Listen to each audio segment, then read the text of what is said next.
তো আমাৰ আজি আপোনালোকক জনাবলৈ পাই সুখী হৈছো যে 7 আগষ্ট 2024 বৰ্ষত ৰাজমাই শিৱসাগৰ ৰাজমাইৰ ৰূপা ঘাচি বুলি ব্যক্তি এগৰাকীক তেওঁ মানে বিষাক্ত শংকচুৰ সাপে দংশন কৰিছিলে আৰু তেওঁ মানে যেতিয়া দংশন কৰিছে ৰাতি 1টা বজাত আছিলে আৰু তেওঁ শুই থকা অৱস্থাত তেওঁ দংশন কৰিছিলে আৰু তাৰ পিছত দংশন কৰাৰ পিছত তেওঁলোকে খুব ততাতয়াকে আধা ঘণ্টাৰ ভিতৰত মানে 1:30 ৰাতি ডিমো চিকিৎসালয়ত ভৰ্তি হয় গ্ৰাম্য চিকিৎসালয়ত সেই মত আমি তৎক্ষণাত আমাৰ দুজন ডক্টৰ আছিলে কৰ্তব্যৰত ডক্টৰ ৰেন্দু গাম তেওঁ এন্টিভেনম বেজি প্ৰয়োগ কৰে কিন্তু যেহেতু যেটো সৰ্পটো যেটো আছিলে মানে পোৱালি সাপ আছিলে সেই গোটেই বিহখিনি মানুহগৰাকীক ঢালি দিছিলে সেইকাৰণে তেওঁক এন্টিভেনম দিয়াৰ পিছতো ৰিকভাৰী নোহোৱা দেখি পেলাই আমি যেটো আমাৰ টাই আপ হস্পিটেল আছে প্ৰাইভেট হস্পিটেল ডিমো আমাৰ প্ৰগতি হস্পিটেল ব্যক্তিগত প্ৰগতি হস্পিটেল আৰু সুকাফা হস্পিটেল এই দুখনত আমি টাই আপ কৰি থোৱা আছে খুব ৰেহাই মূল্যত তেওঁলোকক আইসিইউ সুবিধা দিবৰ কাৰণে কিন্তু তেওঁক কালক্ৰমত আইসিইউ বা ভেন্টিলেশন যেটো মানে কৃত্ৰিম শ্বাস প্ৰশ্বাসৰ প্ৰয়োজন হৈছিলে আৰু যেহেতু আমাৰ ডিমো হস্পিটেলত সেই ব্যৱস্থাটো নাই আমি প্ৰগতি হস্পিটেলত তেখেতক স্থানান্তৰিত কৰা হৈছিলে আৰু এক ৰাতি তেওঁক আমি ইয়াতে আমাৰ স্বাস্থ্যকৰ্মীসকলে প্ৰগতি হস্পিটেলৰ আইসিইউ স্বাস্থ্যকৰ্মীসকলে শুশ্ৰূষা কৰে ভেন্টিলেশনত বা মানে কৃত্ৰিম শ্বাস প্ৰশ্বাসত ৰাখে আৰু পিছদিনাখন যেতিয়া ভেন্টিলেশনটো আঁতৰিছিলে মানে কৃত্ৰিম শ্বাস প্ৰশ্বাসৰ ব্যৱস্থাটো আঁতৰোৱা হৈছিলে তাৰ পিছদিনাখনে আমি আকৌ ডিমো হস্পিটেল তেখেতক ট্ৰান্সফাৰ কৰাইছিলে কাৰণ তেওঁলোক খুব দিন হাজিৰা কৰা মানুহ আছিলে দুখীয়া মানুহ আছিলে গতে ব্যক্তিগত চিকিৎসালয়ৰ খৰচ তেওঁলোকে বহন কৰিব পৰা নাছিলে গতিকে তেওঁক আকৌ শিফ্ট কৰা হৈছিলে আমাৰ ডিমো হস্পিটেলতে কিন্তু তেওঁৰ মানে 3 মাহৰ অন্তঃসত্ত্বা আছিলে মানে তেওঁৰ প্ৰথম আমি তাৰ মানে টাৰ্গেটটো লৈছিলো মানুহজনী বচোৱা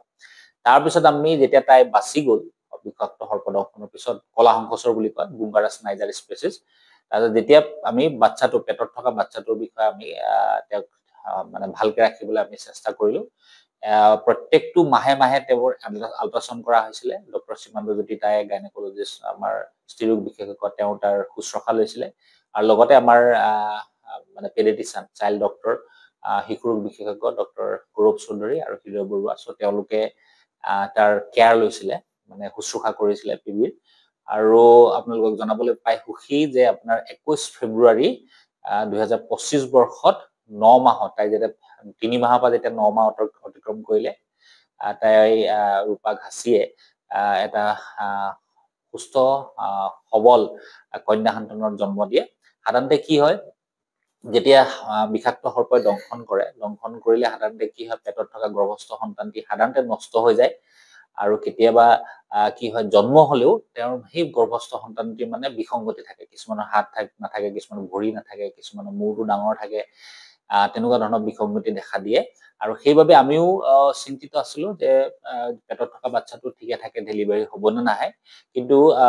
21 ফেব্ৰুৱাৰী তাৰিখে 2025 বৰ্ষৰ 21 ফেব্ৰুৱাৰী তাৰিখে আমাৰ ইমাৰ্জেন্সি সিজাৰিয়ান সেকচনৰ দ্বাৰা আমি প্ৰায় 10:20 ডিমো গ্ৰাম্য চিকিৎসালয়তে সিজাৰিয়ান কৰি তাৰ বেবিটো আমি জন্ম দিওঁ আৰু তাইক বেবিটোক আমি সম্পূৰ্ণ পৰ্যবেক্ষণত ৰখা হয় 5 দিন পৰ্যবেক্ষণ ৰখাৰ পিছত সকলো আমি নৰমাল স্বাভাৱিক পালো আমাৰ শিশুৰোগ বিশেষজ্ঞসকলে সেইখিনি চালে স্বাভাৱিক পাইছে আৰু তেওঁক আমি ছুটি দিয়া হয় আৰু তাৰ পিছত আমি এই বাচ্চাটোক আমি প্ৰায় 6 মাহ বা 8 মাহলৈকে আমি তেওঁক পৰ্যবেক্ষণ কৰিম কিবা এবনৰ্মেলিটি আছে নেকি বিসংগতি আছে নেকি আৰু আমাৰ শিশু বিশেষজ্ঞসকলৰ মতে সো তেনেকুৱা একো বিসংগতি হ'ব নোৱাৰে বা হ'ব নালাগে কিন্তু তথাপি আমি তাইক আমি পৰ্যবেক্ষণত ৰাখিম আৰু আপোনালোকক জনাবলৈ পাই সুখী যে গোটেই পৃথিৱীৰ ভিতৰত এই স্পেচিছ বুম্বাৰাছ নাইজাৰ যেটো কয় আমাৰ কলা শংকচুৰ সাপে গৰ্ভৱতী মহিলাক 3 মাহতে দংশন কৰাৰ পিছত বেবিটোৰ কোনো ধৰণৰ অপকাৰ নোহোৱাকৈ সুস্থভাৱে এগৰাকী সুস্থ সবল কন্যা সন্তান জন্ম পৃথিৱীৰ ভিতৰতে প্ৰথম আৰু কোটো তেনেকুৱা ধৰণৰ আমি জাৰ্নেল বা কেছ ৰিপৰ্ট আমি গোটেই পৃথিৱীতে পোৱা নাই আৰু এটা আমি কথা কৈছো যে তেওঁলোকে যেহেতু দিন হাজিৰা কৰা মানুহ আৰু গাঁৱতো আপোনাৰ ধৰক গৰ্ভৱতী মহিলাটো মানুহটো মৰে বুলি ভাবেই তাতে যদি পেটত যিখিনি বেবি আছে সেইখিনিটো মৰে বুলিয়ে ভাবিছিলে গাঁৱত বিশেষকৈ ৰাজমাই অঞ্চলত আৰু তাৰোপৰি কি হৈছিলে ৰূপা ঘাচিৰ মানে আগতে দুটা প্ৰেগনেন্সি লছ হৈছিলে মানে আগতে প্ৰেগনেন্ট হৈছিলে তাই গৰ্ভৱতী হৈছিলে যদিও পেটতে ভ্ৰূণটো নষ্ট হৈছিলে গতিকে এইবাৰো নষ্ট হ'ব বুলিয়ে চবে ভাবিছিলে গতিকে যেহেতু তাই মৃত্যু জয় কৰি আহিছে গতিকে আমি তেওঁৰ মাক দেউতাকৰ সন্মতি সাপেক্ষে তেওঁলোকে আমাৰ নাম এটা দিব ক'লে চ' তাইক আমি নামটো মৃত্যুঞ্জয়ী বুলি নামকৰণ কৰো চ' এইটোৱে আমাৰ ৰূপা ঘাচিৰ কাহিনী ধন্যবাদ